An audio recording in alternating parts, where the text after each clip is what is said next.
have to check the coolant too.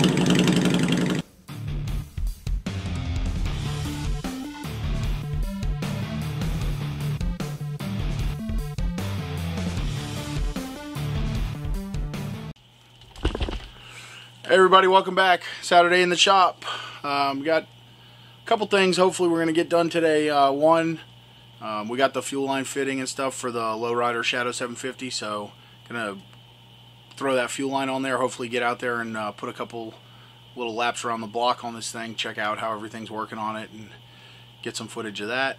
And then the other thing is I'm going to attempt to make some stamping dies for to make some neck badges for us on the King Tut bike we built. I guess it's been over, I don't know, about a year and a half ago now. We 3D printed a neck badge and then cast it in sterling silver. For obvious reasons, the cost of that does not necessarily work out. So my plan is to draw up some dies, 3D print them, and then use them to stamp some aluminum. I'm thinking like 40 thousandths aluminum. And then we'll have some stamped tin neck badges, which should be pretty cool if we can figure out how to make it work. I have no experience. Well, I won't say I have no experience. I have made a couple of stamping dies, like a crater maker, which makes a little countersunk bung. I believe I had a short on that. I'll put the link in the description if you want to check out what I'm talking about there. But anyway, it's my first time making kind of a what I would consider a slightly more complex stamping die. To make neck badges for the custom bikes we do. So I'm going to jump over on the computer, start drawing that up, and see what we can come up with. All right, guys, so jumping on the computer here, did do a little screw up and I lost a bunch of the early footage, but we're using Tinkercad. I'm by no means a master of Tinkercad, so you couldn't learn much from me on that anyway. So this is our general layout. I'm quickly changing the dimension. These pins are 1/2 inch and I had drawn the whole 1/2 inch, so I went ahead and made the whole 530 thousandths just to give us a little bit of clearance so the pins will slide in easier. Then we're going to go ahead and select everything, combine all these. Tinkercad's a cool program, pretty easy. I kind of taught it to myself, watched a few tutorials here on YouTube, and was able to pick it up. So some guys use it for really complex stuff. I haven't quite figured that out yet, but for this type of stuff, it works really great. So you can see we have our part. Go ahead and export it as an STL, and we're going to open it up in our Cura Slicer, which is the program we use for our 3D printer. I'm going to do a 95% infill. We want this thing to be really hard and strong. See, it looks like 1 day, 3 hours, and 23-minute print time. And we'll just run this preview here. You can see it starts at the base and slowly builds up. See the pins and the lettering actually come to shape. So, All right, guys. So through the magic of editing and film and all this good stuff, we now have our 3D printed parts. Took about a day and I don't know, a day and 4 hours or so to print these. You can see here, this is our positive. Maybe you can see here if we can get this to focus. There we go. You got the raised letters, GG with a little oval, just a standard kind of old school looking neck badge. And then on this side you have your negative, little indent. I oversized this stuff a few thousandths. That spec I guessed on. I had no real info on how to do it, but we got here just a little piece of 40 thousandths aluminum. I ordered just a little strip from McMaster Car. Wasn't sure how this was going to work, and it's not like I'm going to need to make thousands of these. So got a little piece of aluminum strip, and we got our top plate. So slide this on this locating pin, slide our piece of aluminum in till it hits the pin, put a little 1, 2, 3 block on here just to disperse the pressure, and we're going to go to town. See if we can make something.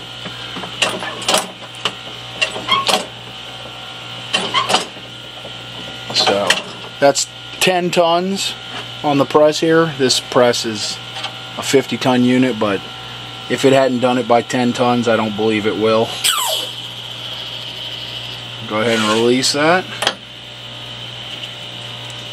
lift our plate off.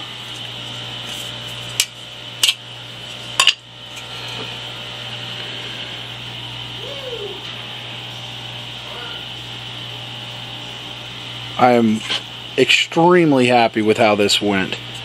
We have a really nice, I'm going to say, I don't know, maybe 25 to 30 thousandths stamp.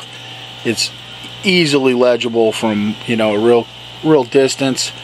Very nice. I'm actually shocked at how well this worked, especially with the plastic die. Now, obviously, if we needed to do hundreds or thousands of these, do I think the die would last? Probably not.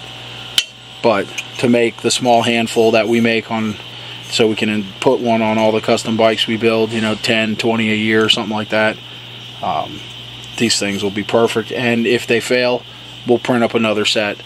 I think we got about, I don't know, maybe $3 worth of plastic here. So the other cool thing is having the model is we can also customize these. I have everything. All we got to do is go in and change the letters. So that's also a nice feature with the 3D printing, is the ability to make changes quickly. So anyway, we're going to go ahead and get this thing cut out and see how it looks. So I'm just going to use some tin snips here to cut this out. I might look into trying to make a die to stamp these out in the future. Not really sure how I would go about that. Maybe with some tubing or something, thin aluminum, and be able to cut them out. But for now, no big deal. Use some tin snip.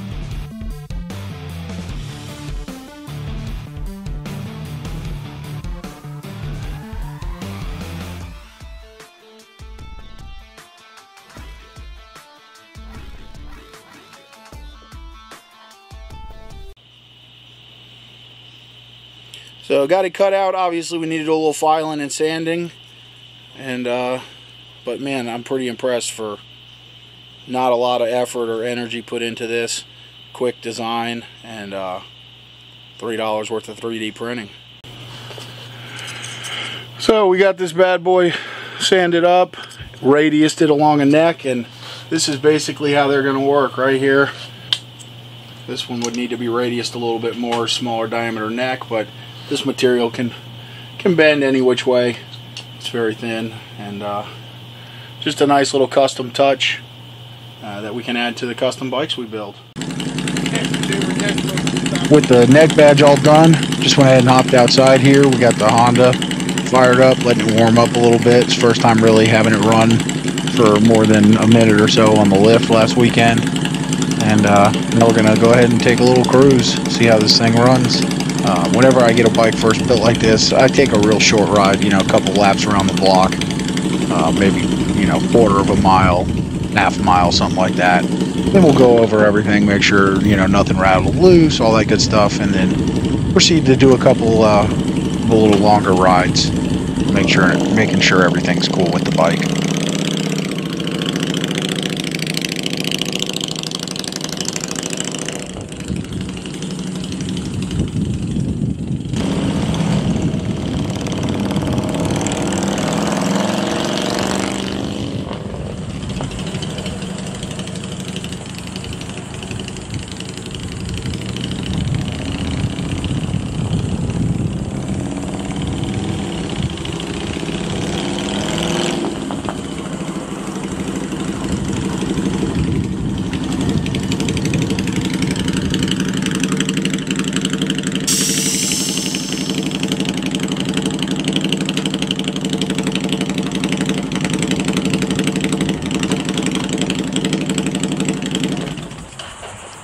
Bike rode really smooth.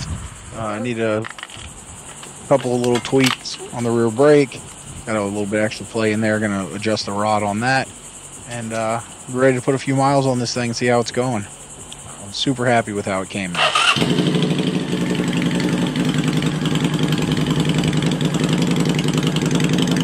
We'll have to check the coolant too.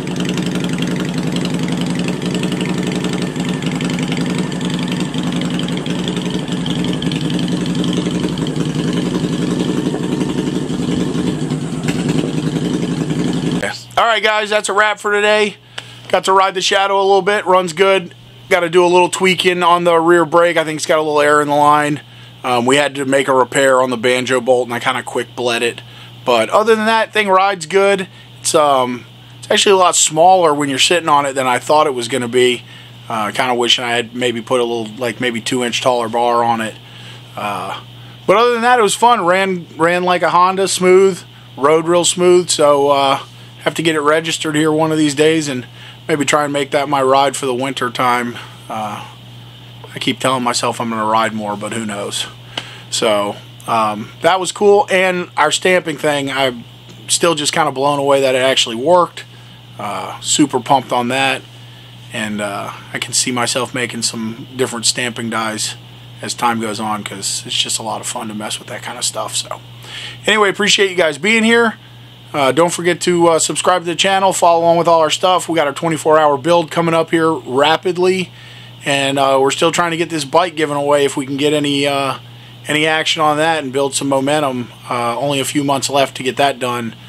This is our second go-round trying to make this happen, and I don't know, it's just not seeming to work. So anyway, we'll see you guys next time at Gattis Garage.